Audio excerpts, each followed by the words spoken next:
This video will take you through the process of editing your wireless sensor configurations. To get started, you'll need to be logged into your iMonnit account and viewing the Sensors Overview page. From here, we can click on the sensor information bar for any of the sensors that we want to deal with, and that will allow us to view the detailed sensor information. From here, we have a couple tabs. We have History, Chart, Notifications, Export, Edit, and Calibrate. Calibrate is only there for certain sensor types, and we'll get to that in a later video. But for the purposes of this demonstration, we're going to click the Edit tab. From here, we can make changes to how our sensor operates. We can change the sensor name. We have some information that's specific to different sensor types. For example, this is a temperature sensor, so I can change whether I want the data in Fahrenheit or Celsius. We can change the heartbeat interval by clicking and dragging the bar, or we can actually type it directly into our box here. We can determine if we want the sensor to be active all day or if we want the sensor to only be active during a certain time of the day. By clicking that button, we can make changes to that setting there. By default, it's set to all day. Next, we'll have the aware state. The aware state allows our sensor to kind of enter a quicker heartbeat ratio if we want when certain parameters are met.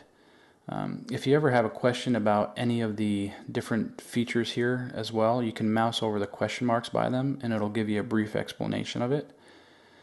So here we have our aware state heartbeat, which is actually set to the same as our standard heartbeat. We can actually change that to an override if we'd like. By default, our aware state heartbeat is going to be the same as our standard heartbeat. And then what we get here is the ability to set assessments per heartbeat. So what we can do is actually set this up to however many we want. If I set this to 10 assessments per heartbeat at a 10-minute heartbeat, that means that the sensor is going to wake up and take a reading every minute when it's in this active aware state.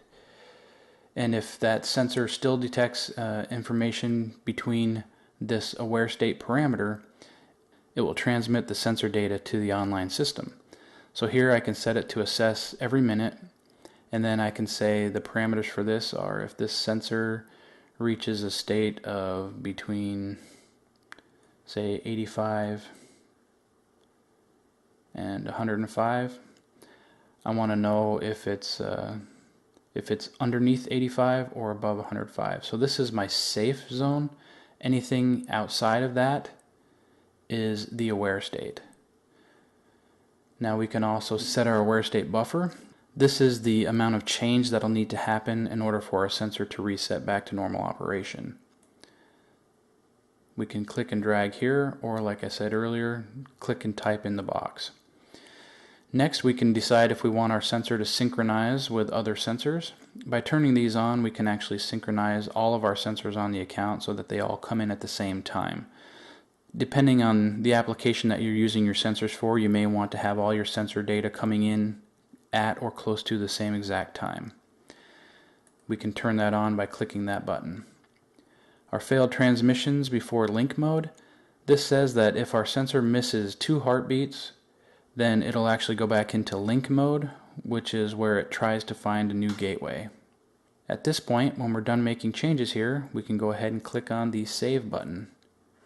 The system will verify that we want to acknowledge these changes. We'll go ahead and click OK.